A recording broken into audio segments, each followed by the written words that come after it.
Pegasus Nation, happy Halloween. We are back. We're a little late to the party. Obviously, I'm pretty sure Halloween was a couple days ago, but it doesn't matter. We are still here with a very awesome and scary episode. What's going on, man? Well, anyway, we will always end our episodes on a fun note. With that being said, we do have some Halloween before the end. Stick with us. Make sure you stick around for that. But now let's get into the sports. Alright, starting off, the NBA has shown a bright future in the starting games. We do have some rising duos have shown to be pretty powerful and exciting. Yeah, just the other night, Karis LeVert and Donovan Mitchell combined for 82 points. Oh my God, man! Wow, that's crazy. Mitchell, LeVert, are they an up and coming duo? Sure seems that way. Yeah, could they be Cleveland's next Braun and Kyrie? And I believe each one had exactly 41. With this being said, this brings me to this question for you: How good do you think Cleveland is now that they have Donovan Mitchell? Donovan Mitchell to me has always been a little underrated, but Cleveland as a team is criminally underrated now. Oh yeah. They have all of those pieces, an incredibly bright future. And here's another thing no one's actually talking about. They have a lot of cap space for this offseason where they could pursue a certain Akron boy to maybe make one last dance. I think you know where I'm getting at. How crazy would this Cleveland team be with LeBron James right now? Well, I can't believe I'm going to say this, but I think if LeBron joins this team, I think that team is better than that 2016 team. Honestly, wow. I'm going to say, yeah, I agree with you, but I'm actually going to take it a step forward. I think if LeBron joins this Cavs team, it will be the first time in his career that he's ever played with, in my opinion, a super team. Because I believe if you put LeBron James on this Cavs team, they become a super team. I could see it. It could be considered a super team. Without LeBron James, how they are presently constructed, how far do you see this Cavs team going this year? I can't say I see them winning it. I do think they can make it around the conference finals or the round previous to that. I'm honestly going to go bold here. I think this Cavs team right now can make it to the finals. And it's not that crazy to say I could see them maybe winning it. We're looking at what's happening with Miami. They've struggled this season. They haven't looked good. Like Milwaukee's been all right, but we don't know what they are gonna be like into the playoffs. Brooklyn sucks. Brooklyn's just terrible right now. And then who else do you have? Like Boston, but with the situation with the coach. If you look at Cleveland, this might be the best time for them to be competitive. Man, this Cavs team is young and Mitchell is, like you said, he's always been underrated. But I think now that he went to Cleveland, he became even more underrated. Definitely. And no one was expecting Donovan Mitchell to go to Cleveland. Yeah, I mean, not even Donovan Mitchell was expecting it. I heard an interview a couple of days ago. I think it was with JJ Redick on his podcast, and he said, I thought I was going to go to the Knicks. Not even Donovan Mitchell expected to go to Cleveland. Let me ask you something. If you can remember, what were your first reactions when you heard that Mitchell got traded to Cleveland? Honestly, I thought he was going to go to the Knicks as well. Yeah. I actually thought he was coming to Miami. Like, I thought he was going to come down here to Miami because of all the reports and everything that all the sources and Woj and all the guys were saying. I thought it was down here in Miami. And all of a sudden, I get a notification saying Donovan Mitchell's going to Cleveland. I was like, whoa. That might be one of the most shocking trades in NBA history. Well, I don't know if this next one is considered a duo because they both play point guard. DeJounte Murray and Trae Young both combined for 62 and 17 assists. I think it is a duo because at least the way Atlanta was running it, I saw their game against I think it was Utah last night, and they're playing Murray at the 2 and Trae Young at the point guard. I'm not gonna lie to you, bro. I thought I was skeptical about the whole DeJounte Murray Trae Young duo because I didn't think they were going to work, but they've proved me wrong. Now, you and I, last year, we went to see the Heat and the Hawks in the playoffs. How much better do you think the Hawks are now with DeJounte Murray compared to that team that we saw just a couple months ago? I believe it's like having another Trae Young. I mean, they both have a similar game styles, and we saw that when we went to go to the game, Miami was shutting down Trey Young. Sounds like having two of them, that's more of an issue.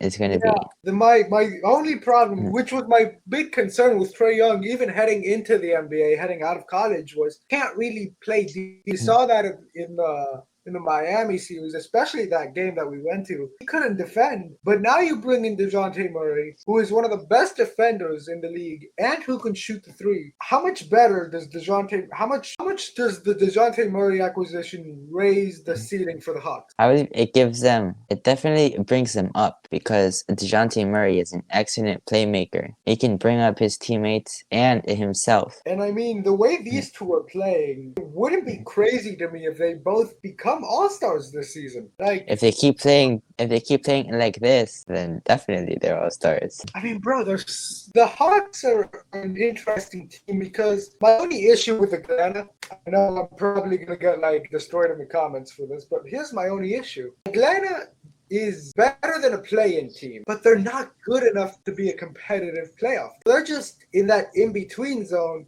of not being a play-in team, being above a play-in team, but not a true contender. So I don't know how good Atlanta can really be. That's my only issue with them. Like Memphis. Exactly. Like it's like Memphis. Now moving on to LA and Russell Westbrook. He was recently moved to being the sixth man in the rotation.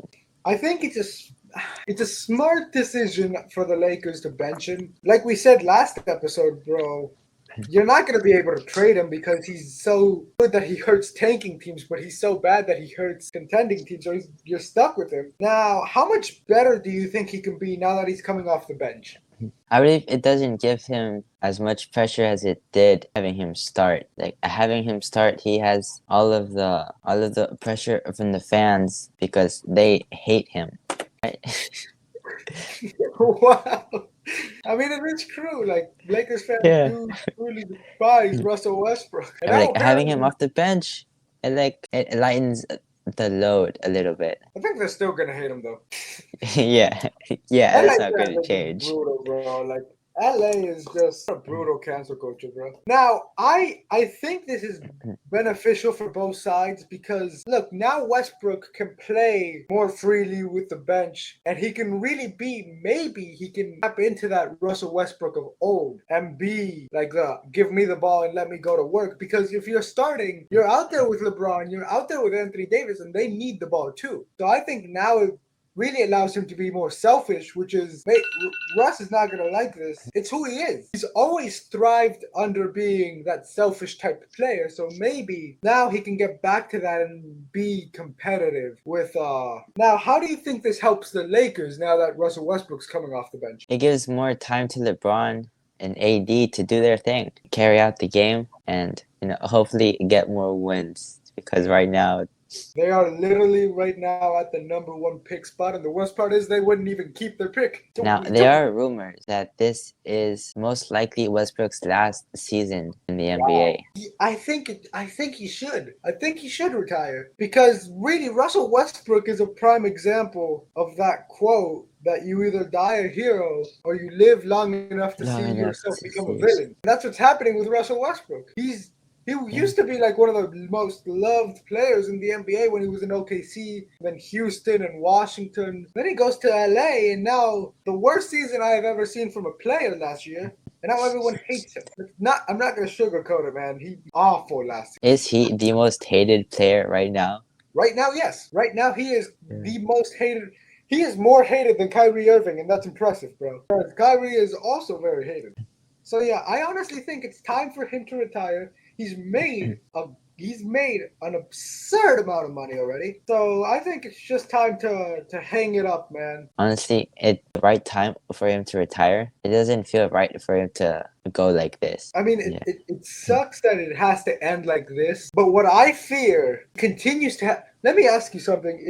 Here's what I fear is that he continues to have these bad seasons, and that Hall of Fame career gets messed up with these seasons, and then we start having debates about whether or not he's a Hall of Famer. What I want to ask you right now, even considering last season, a Hall of Famer? There is no denying what he's done in his career, and I'm gonna say Yeah, he still is a Hall of Famer. Yeah, I think he is, but I just fear, like I said, that he has these bad seasons, and maybe that certified Hall of Famer starts to like downgrade, Mhm. and like he doesn't. Because I think if he wins, if he can somehow win a ring, even with these bad seasons, I think he's guaranteed a Hall of Fame spot. But man, he's not in a position to win a ring, and whether or not Lakers fans want to hear it or not, Russell Westbrook is the reason they are not a competitive team. Because if you look at the Lakers without So Russell Westbrook, true. they're competitive.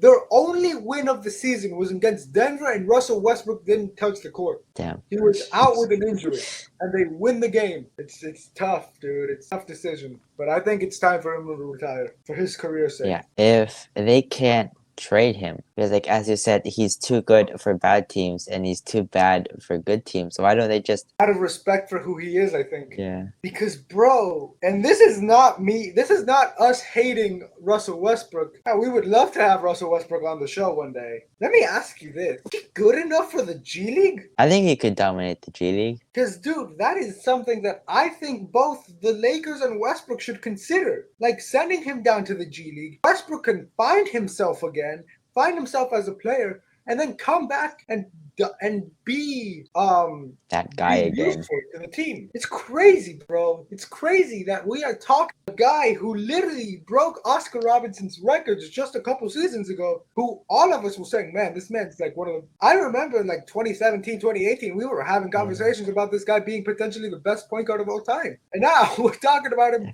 being sent down to the G League. Like, God damn, what happened, bro? I mean, times change. Times have changed, dude. Times have changed. All right.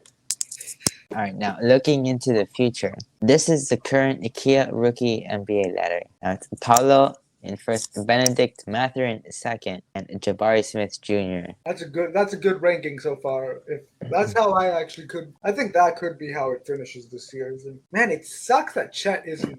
It sucks that Chet got hurt. No, I know. What did he injure? I think he tore his ACL. Was it like yeah, it was something like that. Yeah, I think it was. He's gonna miss the entire season. Bro. Isn't that what happened with Wiseman? Yeah, Wiseman missed his entire year. Bro, what is it with these big men and breaking their ACL? But bro, there's no denying Paolo Banchero he's such a good player.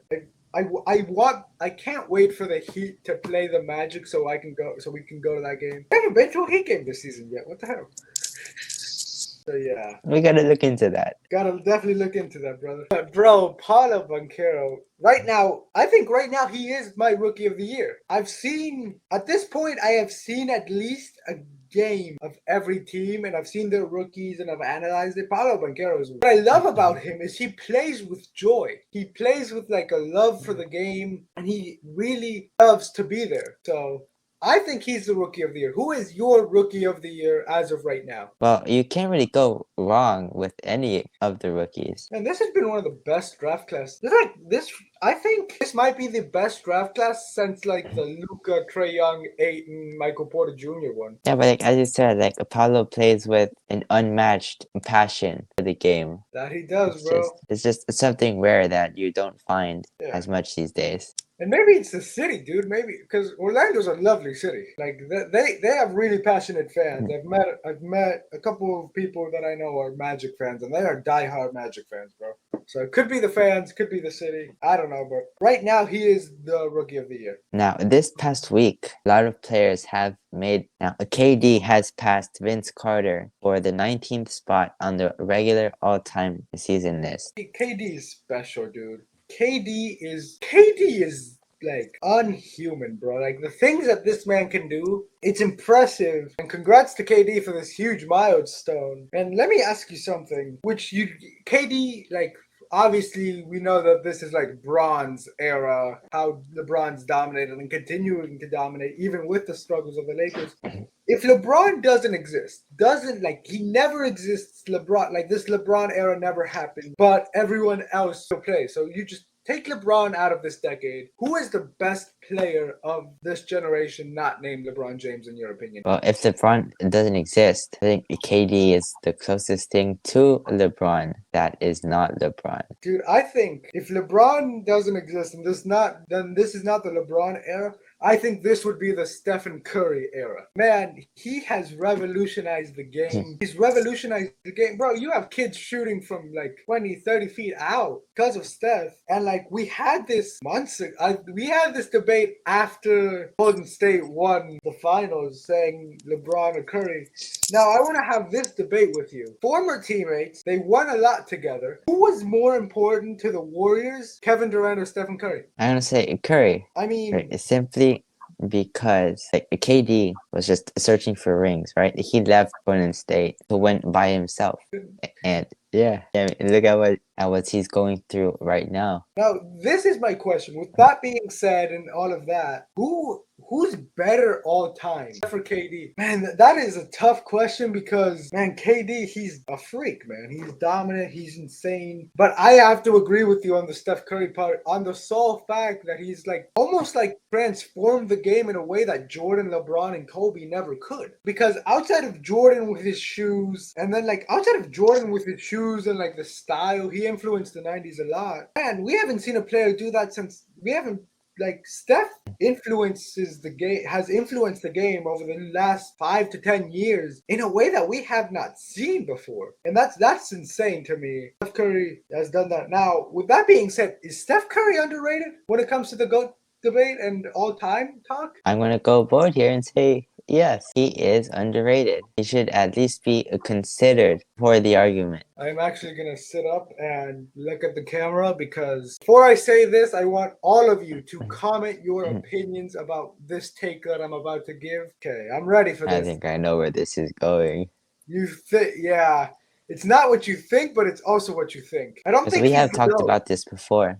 Yeah, I don't think he's the GOAT, but I think he's better than Kobe Bryant all time. I think right now, Stephen Curry ranks higher than Kobe being Bryant. And the fact that, dude, Kobe was a replica of Michael Jordan. Let's be frank here. Kobe was Jordan 2.0. When have we ever seen a Steph Curry? When have we seen a guy like Steph Curry? Magic Johnson couldn't shoot as good as he can. Steve Nash couldn't do nearly as much. Steph Curry, for me, he's the greatest three-point shooter of all time. He holds that record. For me, he's the greatest point guard of all time. He has what, like 4 championships? He has 4 titles, has done them all with the same team. He's a 2-time MVP, unanimous back-to-back MVP, has the credentials. He's better than Kobe, in my opinion. There is a world where that is true. I mean, they have both done so much for this game. But yeah, I could see that. I think Steph's the third. I think Steph's the third greatest all time behind Michael Jordan. Third, behind MJ and behind LeBron. All right. Now moving back to KD. I believe at the start of this week he was at 21st. I mean, he moved up 2 spots in like 2 games. He's insane. He's crazy, dude. He for me is the best player in the world right now. Like he's so good, man. And it sucks that he's dealing with everything that he's going through with Kyrie Irving, with Ben Simmons airballing layups, and now they just fired their coach. Brooklyn is a mess, bro. And Kevin Durant is still dominating. This is a serious debate I want to have with you. And I also want to include the audience, so make sure you comment down below your opinions on this as well. Will Kevin Durant ever win another championship? If he stays at this team, I do not think so. But it just disproves what he was trying to prove, that he could win it by himself. This, for me, and this is not a knock on Kevin Durant, this proves to me that those 2 championships that he won, he didn't really earn them. And like NBA Twitter says, oh, these are like Mickey Mouse rings. I will go bold here and I will say Giannis's 1 championship has more value than Kevin Durant's 2. That is true. Yeah, because some people have said that carried KD, and I 100% believe that. Whoa. I mean, it was Pete Curry, so. Okay, let me ask you this then. Did they win those championships because of Curry or KD? Whoa!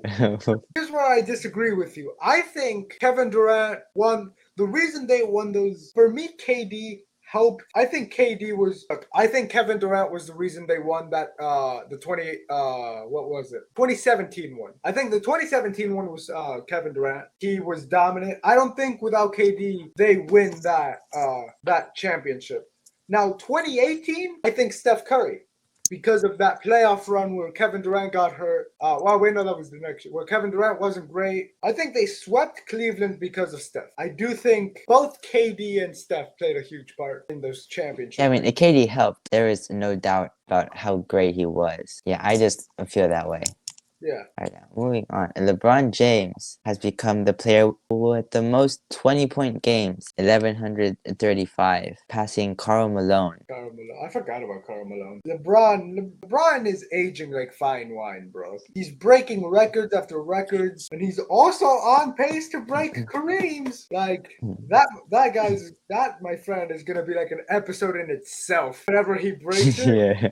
we're just gonna do Yeah, like he is out here breaking every possible record. and yet his team only has one win. Dang, bro. Like he's the Ronaldo of basketball.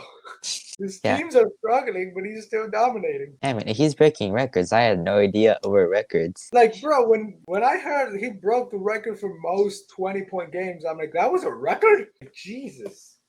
Will LeBron ever stop? Will we ever witness the decline of LeBron James? No. Like at this point, bro, there's a saying that's like there's only two constants in life, death and taxes. I want to add a third constant. LeBron James LeBron dominated. James. Like, bro, I could see LeBron James just like playing at like 96, just dunking over over I don't know, Giannis's third son.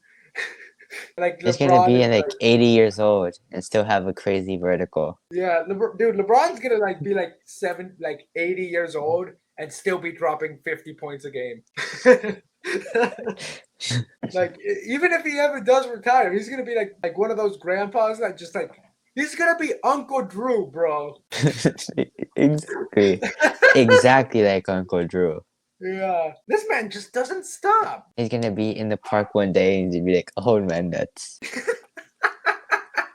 Yeah, and then he's just gonna dunk on like a 17-year-old. Man, what I wouldn't give to be dunked on by LeBron James. It go viral, bro. Jesus, that go viral, bro. But yeah, LeBron James, dog. All right, let's All right, moving on to the world of soccer. We are starting off with an incredible story. Napoli has unveiled their Diego Maradona statue, and it is beautiful. It is a thing of beauty, guys. It is pretty remarkable. It probably is the best soccer statue. And I was nervous, bro. When I heard that Napoli was making one, I was nervous because of the bronze Ronaldo statue. I was like, no, There have been so many failed statues. Yeah. It's like when you hear a statue is being made, it's like, please don't mess it up. Like I was nervous, and when I saw it, I was like, "Damn, that's a beautiful statue." Look, say what you want about Maradona off the pitch. There's no denying he is one of the greatest soccer players of all time. No doubt. And like crazy when he passed and everything. Now Napoli gave him a statue. Let me ask you this: do you think the Argentinian national team should give him a statue as well? Definitely. Yeah, man. Like this man is like the things that like I wish he was like. He's one of those players that I wish I could have witnessed like live growing up in that era to see what Maradona was truly like. Like the highlights that I've seen, the games that I've seen, man, he was special. Congratulations to a true icon for getting a statue. It is, bro. On FIFA has like a streaming thing, and they have all of the games there. They have the Argentina-England game. That, my friend, might be one of the best soccer games of all time. Those 2 goals alone, brother. Dude, this guy scored the hand of God. And I was like, no way, he pulls the other goal in 5 minutes. Yeah. He pulled it in 5 minutes. Dude, he literally said, like, man, all right, bam, I scored that goal. When I saw it, I'm like, there's no way anything matches that. 5 minutes later, he goes and he beats that. Maradona. He really said, hold my nut. God, we need that on a shirt. Pegasus medium merch, hold my nuts. But Maradona was special, bro. For me, he was Messi before Messi was. Now, what surprises me is that Maradona has a statue before Pelé. I don't think Pelé has a statue yet. He does not that I know of, he does not. And obviously this is gonna go like bring up like I already see it in social media, like this has brought up the Pelé and Maradona debate again. We'll get into that like another episode, another time. It does surprise me that he's gotten the statue before Pelé. I'm still thinking about that England game, bro. That England game was a thing of beauty. And it excites me so much that we are so close from the World Cup, bro. We are what, 18 days away? We are 18 days away from 18 Qatar, days. bro. And I'm Still super, doesn't feel real. it doesn't, dog. It hasn't sunk in. Like Qatar, it's insane. Like it's crazy. It's crazy. The World Cup is in 18 days, which means our World Cup special is coming up. Yeah, we gotta start planning it. Oh, I have. We We're have currently under production. it is being worked on as we speak. And ladies and gentlemen, when I tell you, you do not. We are going to have crazy things. There are some things that I'm working on, very exciting things for that episode that I can't wait to announce. Man, I'm so excited for that episode, which is why I couldn't produce and write this episode. Which is why Armand did it for me. And bro, you did an amazing job. I wanted to give you your props on camera. Everyone leave a like because this show was all written and produced by Armand, and it is by far one of the best episodes we've had. So truly, great job, brother. All right, now moving on. A beautiful statue for a beautiful team, Napoli, is on top this season. They were insane, bro. Napoli, Jesus, like how many games were they unbeaten? I don't even know. I know they were like too much. I think they were like, if I'm not mistaken, I think it was like a couple of months that they didn't lose a game until I believe it was today or yesterday that they lost to who did they play? Yesterday, I think they lost to Liverpool. Yeah, Liverpool. They lost to Liverpool. With the goal from Salah, and I can't remember who else scored, but it was a 2-0 loss. But yeah, they were first in their group. They are currently first in Serie A. Man, Napoli, and they came out of nowhere, bro. It's Napoli. What is that guy's name? Don't they have the Colombian goalkeeper? Yeah, Ospina. I think they have Ospina. I don't even know. I don't know. I don't know if he's still playing there. I know he used to play there. And I know Napoli wanted to bring over Keylor Navas from PSG, and that transfer failed. Man, Napoli they are on track to win Serie A as it stands. Like you said, they're first in their Champions group. They're first in Serie A. Are they the best Italian team in the world right now? Like it's and I know they have one player. I think his name is like Kvaratskhelia or like something like that. That guy is insane. Either scores or has an assist every game. Bro, Napoli is so fun. They are a beautiful team to watch. And now let me ask you this: with the Maradona story that we talked about a couple minutes ago, how do you think that's motivated them to continue winning? It has definitely done a lot. I mean, his birthday was a couple of days ago, so that certainly helps in matters of motivation. So it's like doing this for him. Yeah. It's like, yeah. Napoli is such a good team. They are so good. I'm excited to see where this team goes. Barcelona, unfortunately, painfully lost to Bayern, and Inter beat Victoria. So we are officially a Europa League team. Makes you feel any better? Atletico Madrid. Something Atletico couldn't do. Exactly, bro. Atletico Madrid couldn't do it, bro. They are out of Europe. No Europa League, no Champions League, no nothing. They are the second. They will always the number 2 team in Madrid. They will never be better than Real Madrid. I don't want to hear it, bro. I remember after they won La Liga, everyone was saying, "Oh, Madrid turned red." Madrid never turned red. It is always white. But like Madrid's performance today, we dominated. 5-1. Bro, who upset us? We came out and we dominated. Now, I want to give credit to Diego Jota. That was the most beautiful free kick goal I have seen in a while, bro. There was nothing Courtois could have done. That was a beautiful goal. And now, bro, like this was impressive. It was I was not expecting this performance from Real Madrid today. Now, let me ask you something. We briefly mentioned this after El Clasico last week. Are Xavi's days numbered? I don't think we can go that far yet. But he said it himself. If he can't turn this team around, then another manager will step in. Here's the thing, I dude. mean, he numbered his days himself, And basically. here's why I think they are. Mm. You're in the Europa League again. I don't know if you win the Europa League, honestly. Arsenal's playing out of their mind. Manchester United's got their groove back.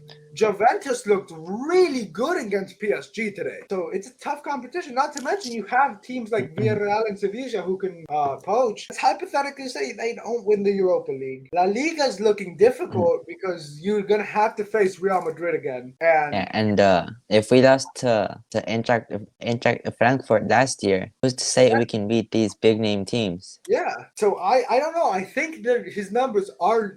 I mean, his days are numbered. Yes, his numbers are days. It truly is Halloween, guys. But yeah, there is Barca is interested in Arteta as a replacement for Xavi.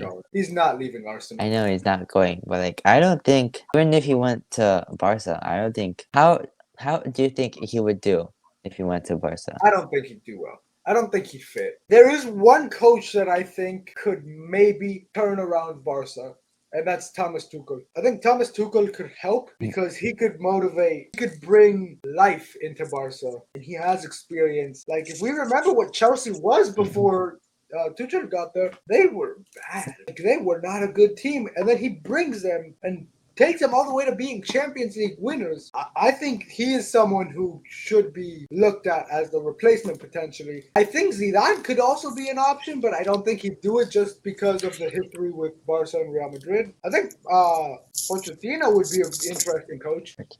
And I mean, more bad news for Barca. It looks like Messi might not be coming back after all, bro. There is a numerous amounts of reports saying Inter Miami. Yeah, it's between Barca, PSG, and Inter Miami. A surprising third team in the competition. I know PSG really wants to renew that contract, and Inter Miami is really pushing for him as well. Now, I have heard that that Man City wants to extend Bernardo Silva, but if they don't, I heard that Barca will have to choose between signing Bernardo Silva or signing Messi. Oh, of course. And I mean, I've spoken to people close to like the La Liga situation, and I've heard things like, bro, La Liga desperately needs Messi back in Barca financially, bro.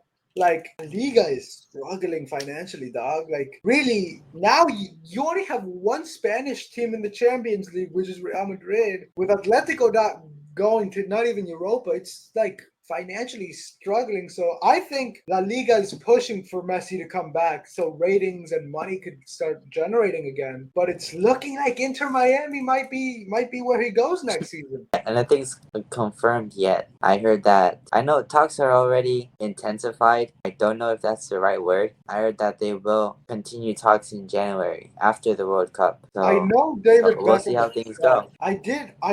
From what I heard, like a couple of like an hour before we went on the air, I heard David Beckham is flying out to Paris either tonight or tomorrow morning to talk to Lionel Messi. So there's a chance that next MLS season Lionel Messi's here in Miami. Like, how expensive are those tickets going to be? Bro, we better start buying those tickets now. Season tickets right now, dude. Bro, that'd be an honor to get the seats that we get to see Lionel Messi. It'd be an honor to like cover Lionel Messi live and in person. Be a dream, dog. And who knows? Maybe if they bring Messi, who knows? Maybe Higuain steps out of the Watch Higuain hit another prime. Higuain just comes in and dominates the MLS. Watch Aguero just say, "Hey, my heart condition fixed." My heart condition fine. To the Argentinian I was national shaking the whole time. And that's another thing that could bring Messi to Miami. Higuain lives in Hollywood. I mean, not Higuain. Aguero lives in Hollywood. Higuain, I believe, lives somewhere in like Aventura, if I'm not mistaken. No, it's like a little get together every weekend. That'd be fun. So who knows? Maybe Lionel Messi to Inter Miami is imminent. Who knows? Maybe he brings a certain Portuguese star with him. I mean, I would love for Messi to come to the MLS, but it's like I would love the move, but it would hurt at the same time. Yeah, it would hurt me, bro. Cause not like Not seeing him retire in Barcelona. not seeing him play European football would hurt, bro. Like at least now there's still a Champions League with him. Like if he comes to the MLS, there will be a Champions League without Messi, bro. And at this stage, without Messi and Ronaldo, because Ronaldo's in Manchester United. Yeah. And Messi is still in excellent shape. Oh, he's like currently, I believe, the favorite to win the Ballon d'Or. Yeah, so like coming to the MLS right now, don't think that's a smart idea. I don't know, man. We'll see how it plays out. It's definitely gonna be a smart thing. And like he said it himself in an interview, not pertaining to clubs, but like about the World Cup. And it was his last one because of age-wise, because he said physically then stay. Physically he's fine. Then stay. Don't retire. I'm not ready. I'm not ready to say goodbye to Messi, bro. That will be a day of mourning when Messi retires. Yeah, day of mourning. To think that we are 18 days away from seeing the last World Cup of the two greatest players of all time. But who knows, dude? I need the final. If the FIFA can corruptly rig Qatar to get the World Cup, they can rig an Argentina and Portugal finals. You can't tell me they can't, bro. If the FIFA can get Qatar, I didn't even know they played soccer in Qatar. And you're telling me they can get a World Cup? Argentina and Portugal can get the final. God's up there pulling strings. Better be, man. He better be. Come on, God. Please, man, we need to see that happen. The footballing gods, we're calling on you. Talking about FIFA being corrupt, Netflix is releasing a documentary precisely about that. And here's the thing, I believe it comes out next Wednesday. Yes, which just happens to be like a week before the Qatar-Ecuador game. And you said they won't corrupt that game. Yeah, we'll get into that next. We are definitely going to get into that, and we're going to get some people's insight on that as well next episode, dude. Like, that's going to be an interesting one. Yeah, definitely. So, keep an eye out for that documentary, guys. Definitely. We will. Definitely going to be interesting. I'm so excited to watch it, man. I'm excited to watch it, and should be very interesting. Man, I'm so happy that the World Cup, it is here. We have made it, bro. We have made it.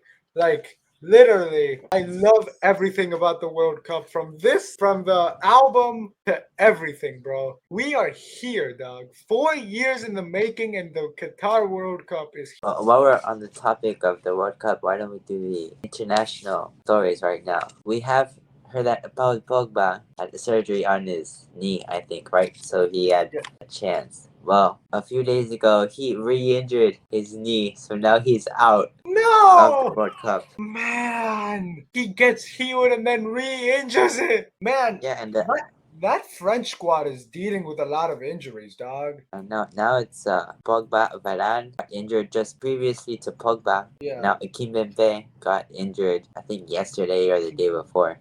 He's out for 3 weeks. France is not looking Benzema's been too strong anymore. France, and to think that they won the World Cup last time in Russia, and now they're struggling, man. Yeah, these injuries definitely complicate things. And I mean, here's my. But that's the thing, bro.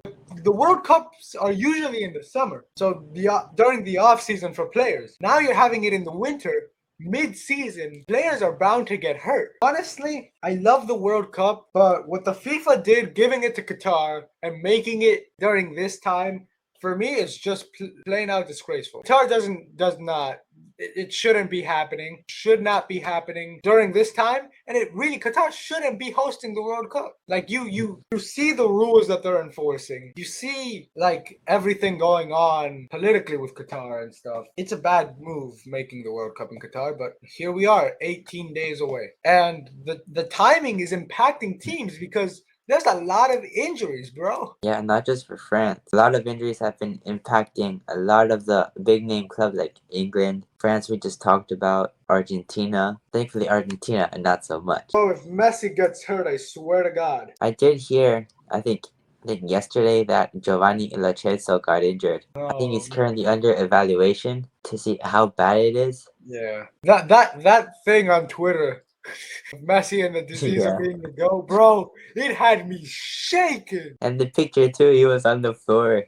was He like, was on the floor crying. I'm like, no, no. I was on the brink. The first time I saw it, before you sent it to me, I was about to cry, dude. I was like, no. my heart stopped. Dude, my heart stopped. I'm like, it can't end like this. Not like this. He's supposed to win it. Dude, everything is too coincidental to that 86 World Cup. I'm Everything. trying not to get my hopes up. Dude, I am But if he literally. doesn't win this one, in 2026, because it's 40 years since Maradona won it. So it's either this one or the next one. In 2026, we are talking about a Lionel Messi who will be. Please.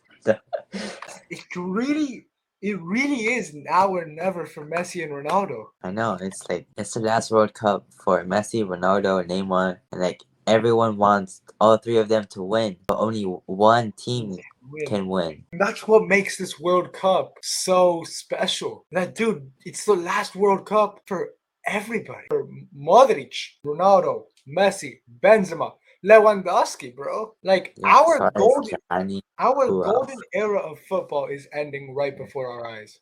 Yeah, we can't do anything but Oh, yeah. accept that it's happening. Enjoy these final moments. And that's But, why, like, as much as you want to hold on, you can't. yeah, And that's the painful part. that hurts, man. That hurts. Kind of felt like you shifted from soccer to something else.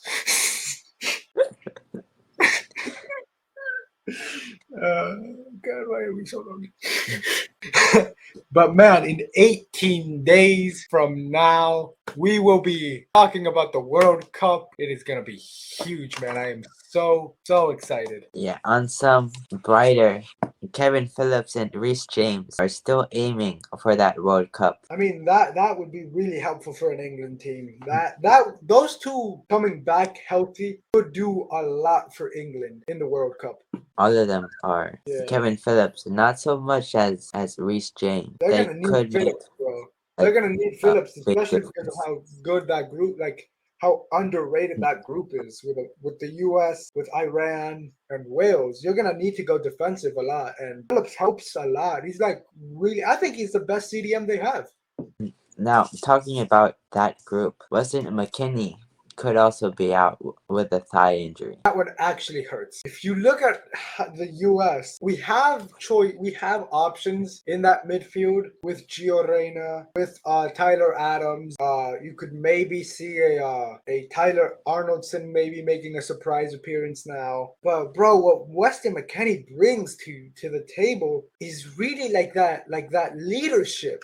That's my only worry with the U.S., and we're gonna get into this like a lot next week during the World Cup episode. But like the lack of leadership worries me, because if you look at it, the last time we were in the World Cup was 2014, and we had really that core of like guys that were like big loud leaders in the guys like Clint Dempsey and Michael Bradley, Jordi Altidore, Tim Howard, and now we really are struggling, especially with not having Tom Brooks in defense, because it looks like he's not gonna go.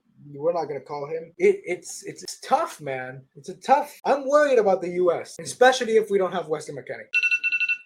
Now, this is something that I just remembered that I saw on Twitter the other day with Pogba and N'Golo Kante both out of the French midfield. Fans could call up Camavinga. That's beautiful, bro.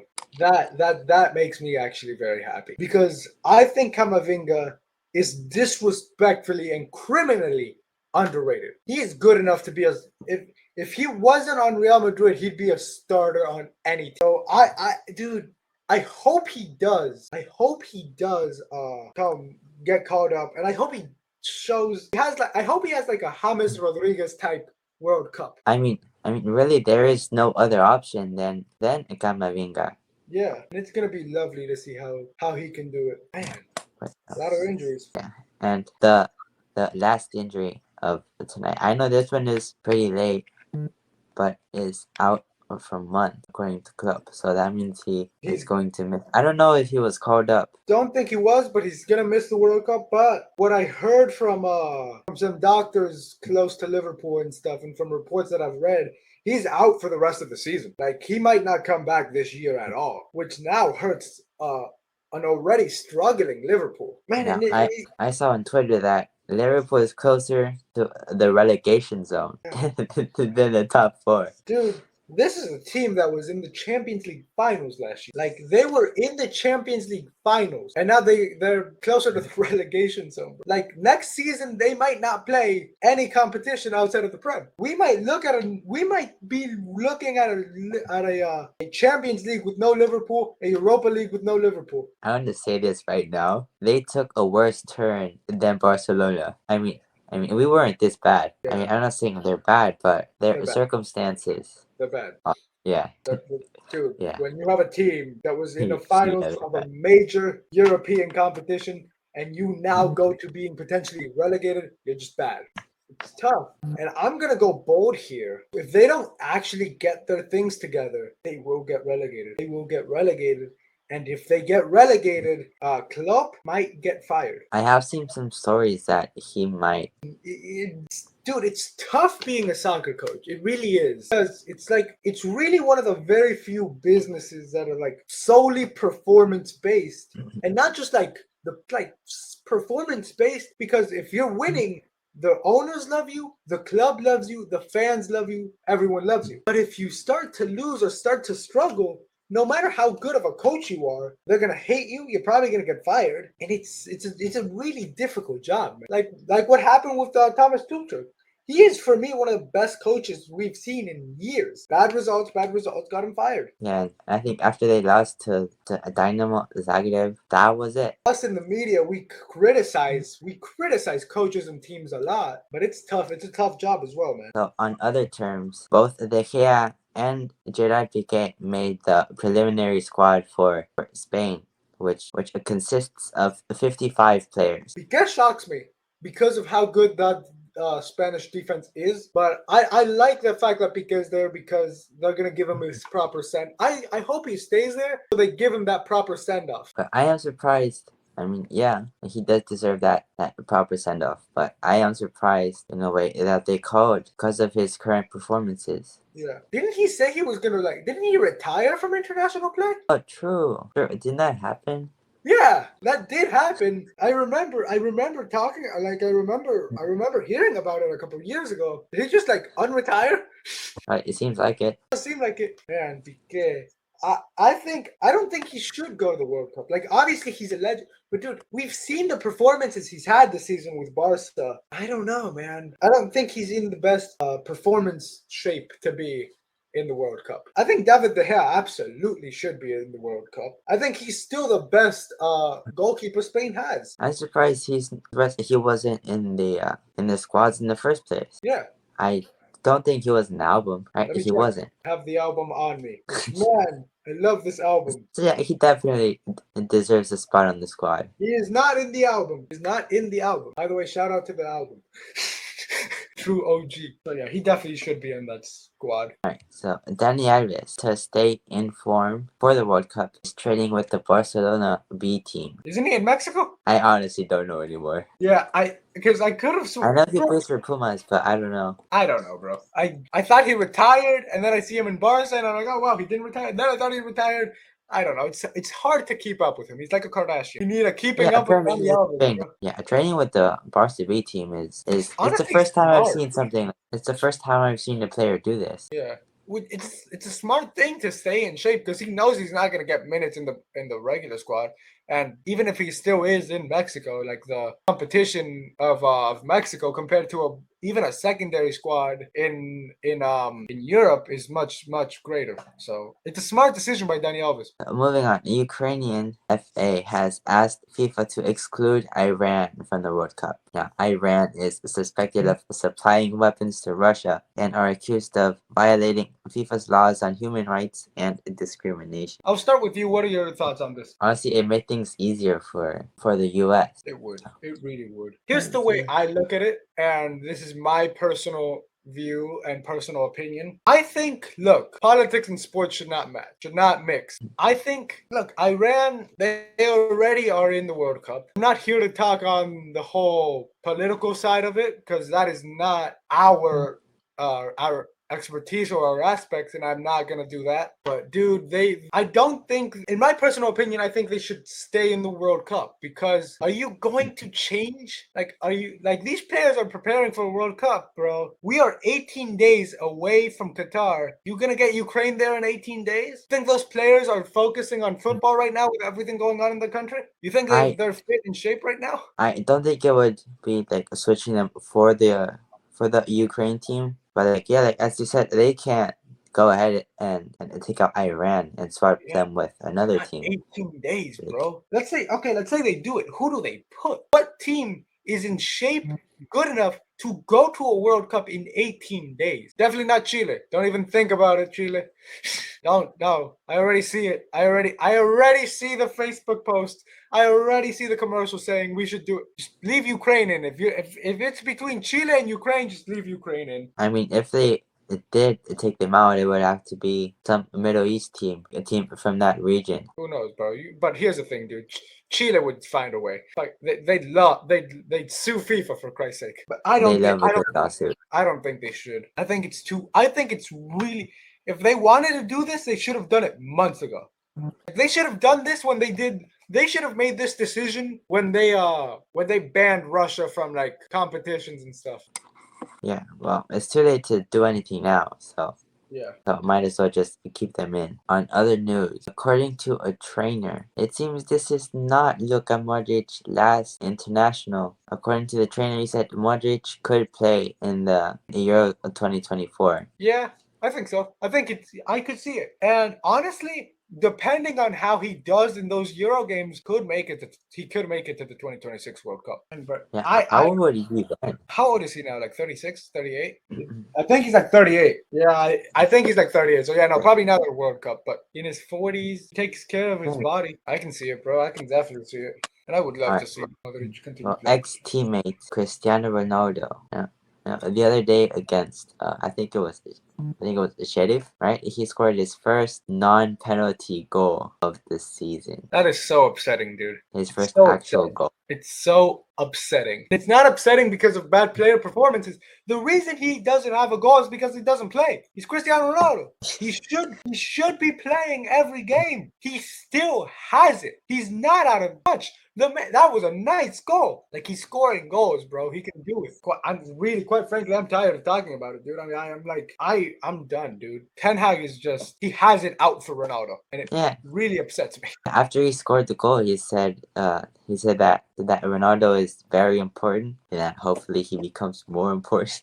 Bro, this man is such a hypocrite. He is really the biggest hypocrite in football. He says he's like, in January, he said, "Oh no, Ronaldo's still part of the plans." Didn't make him play any of the big games. Didn't play against City. Why? Because I feel like his career is too important, and we were gonna. God, now he says he's such an important player. Then play him. This is no disrespect to Anthony Martial, to Rashford or whoever they are playing at their number 9 right now. We're not on Cristiano Ronaldo's level. Do you see Ronaldo making a return, or do you see Ten Hag not switching up? I want to say that he makes a return, but it'd be naive of me.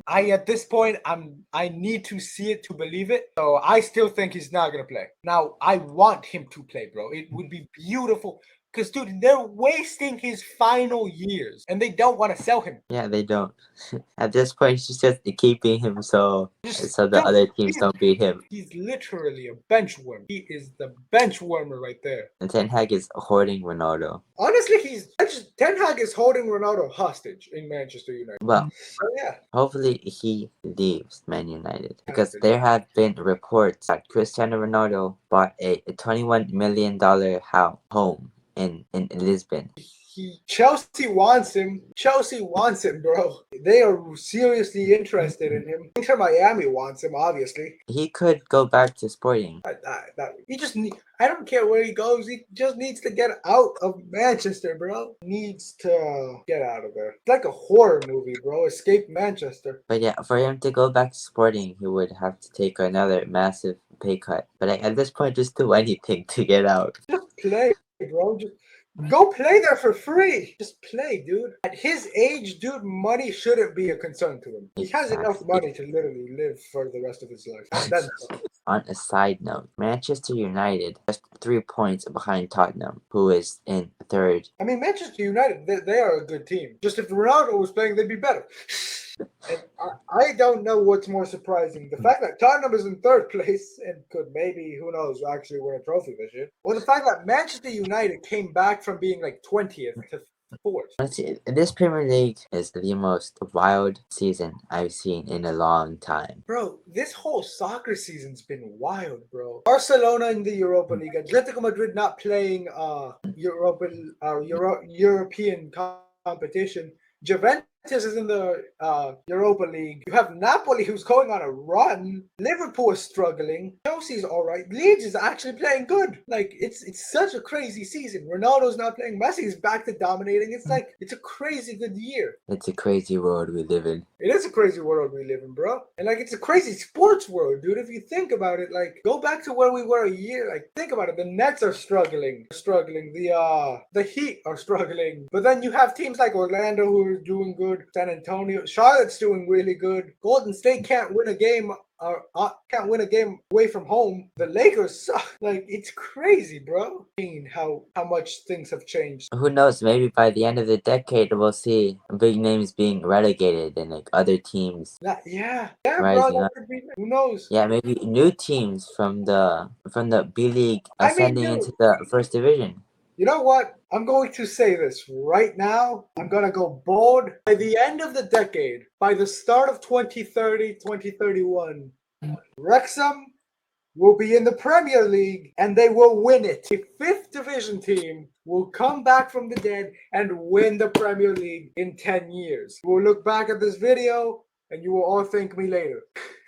Damn, 2030 It sounds so far long, but away. it's 8 years. It sounds so far away. It sounds so far away, but dude, it's only. It feels so old to say 2030 when you've been like Dude, 2006. the B movie is 15 2030. years old today. The B movie is 15 years old today. It The truly time really is, bro. Whoa, moved on in the blink of an eye. time is flown, bro. The LeBron versus KD Miami Heat OKC NBA Finals was 10 years ago. 10 years? Yeah. Next year, Ray Allen's shot becomes 10 years, bro. The historic Messi 2012 season is 10 years. Hold Dude, it right there. we went to El Clasico 5 years ago. Is it bad to say that I don't remember a single thing from that game? Like, I don't remember a game. I remember walking to the stadium. I remember the halftime show, and like I remember finding our seats and stuff. I remember walking to the game. I remember crying when I first saw this, when I first got to my seats because of the fact that we were in El Clasico, bro. Actually, I remember seeing you guys there too. Yeah, we were obviously there. But I don't remember the actual game. I have the tickets. I don't know where I put them, but I know I have them. Like I know I still have the ticket. Let me try to find them because I do remember I had them, bro. Because like I kept the tickets. Oh, I think they're over. Yeah, I'll figure it out. But yeah, man, I don't remember who won that game. I don't remember a lot of that game. I remember that the one thing I do remember is that was Messi, Neymar's last game in Barca. I only remember one of the game, which is I think Neymar with his back turned to the walking away from the goal. It's still crazy that we went to El Clasico. And hopefully one day to an actual El Clasico. Oh, we will, brother. We will. I give you that. I give you my word. Pegasus Media will be covering El Clasico one day. And Chelsea is looking into a Lukaku and a Lautaro swap. Damn, bro. Why? I don't think that makes sense for Inter because, bro, just keep both of them. How would that work anyway? Isn't Lukaku technically? Oh wait, no, he was loaned. I would just buy him. Lukaku, I think his price is like 7 million. Yeah, I would just buy him and not give up Martin. It doesn't make sense for them to give up. He's too valuable for Inter. He's where their most goals come from. And I mean, I don't think they should separate the duo of Lukaku and Martinez yet. And our last story of today is Jorginho is waiting for that Barca offer. Dude, he doesn't fit in Barca. I don't think he would make Barca any better. And like at this point, I think if Barca goes out and gets him, that's just spending money because it's money. And that's a dumb thing to do if you're Barcelona, especially with the financial situation. You cannot go and spend money just to spend money. At this point, you have to be smart about it. Yeah, I mean, at this point, they're just bringing in names just to have that reputation of just being that loaded squad. They're turning into PSG, dude. Do you think they're just straying away from their original ideas of that take the ball, pass the ball, that Pep Guardiola Oh, stuff? that's gone. Yeah. Tiki-taka does not exist anymore. And that's the problem with Xavi. He's still trying to play it. It doesn't work anymore. Teams have tried. Dude, that for me is what cost you guys El Clasico. Because Madrid literally countered everything, bro. Because take a ball, pass the ball, prones you. That tiki-taka style gets you so close and it makes you vulnerable to the counterattack. So a team that employs that is going to win. That's what Madrid did. I think Barca's right now just going through an identity crisis, trying to figure out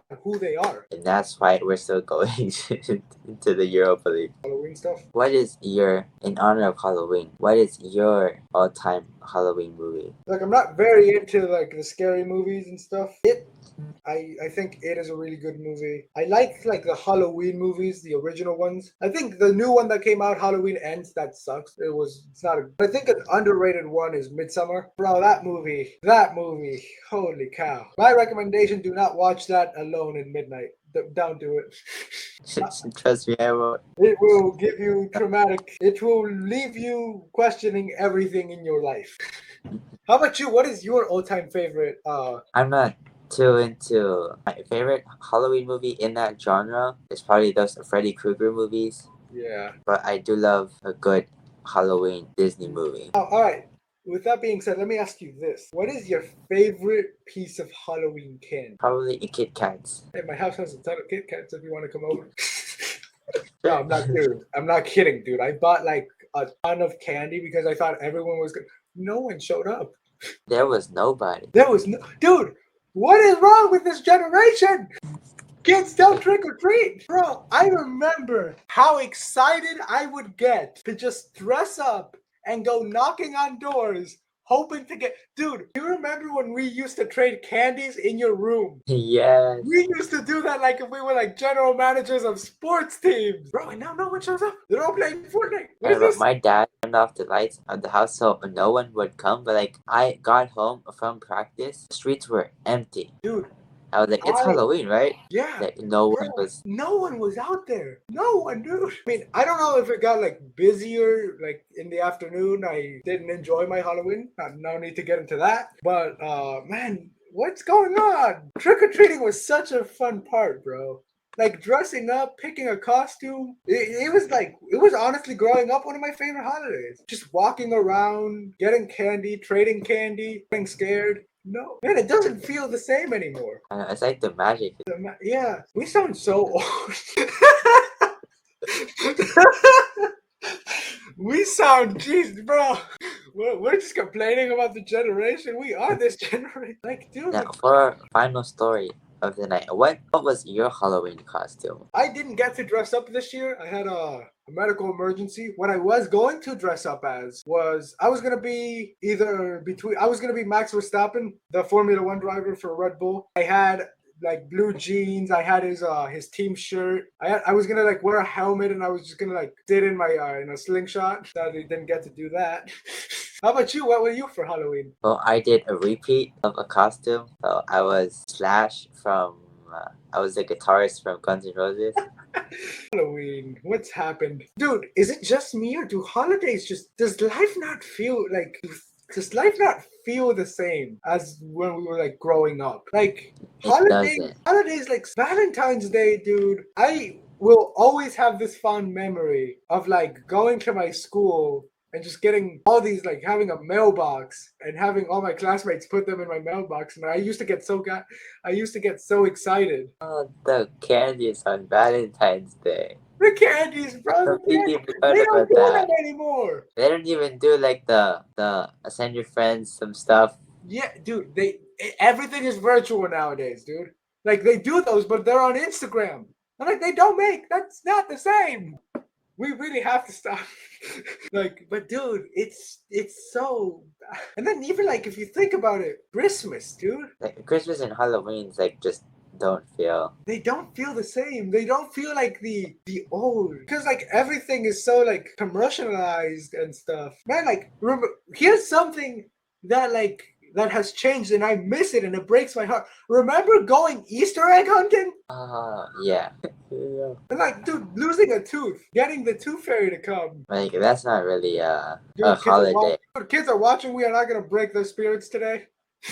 We are not here to ruin kids' lives today, or maybe we are. Who knows?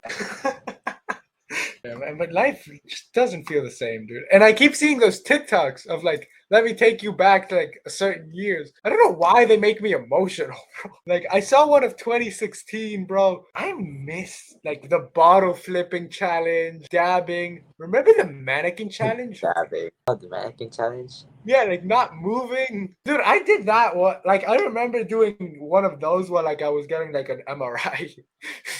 Like getting the music. Like I literally like my dad played the music right as I was going into the machine. I miss the good old days, bro. Okay, yeah, we really have to stop this. We've been going on for what I'm pretty sure has been over 2 hours. Well, So that was a happy ending. It was kind of depressing. yeah, dude, this year's Halloween was depressing. Not gonna lie, I got some news, personal news, after Halloween that made my night pretty good. Thank you so much, everybody, for listening and watching the Halloween episode. Now, for our YouTube audience, make sure to hit the like button and subscribe so you don't miss our next big event, which is the World Cup. Man, that, my friends, is going to be probably the best episode we have done in this company's history. That is how good it's looking right now. So stay tuned because it's going to be very interesting, very big, very huge. Exactly. SNL Trump would say huge. Peace out, everybody.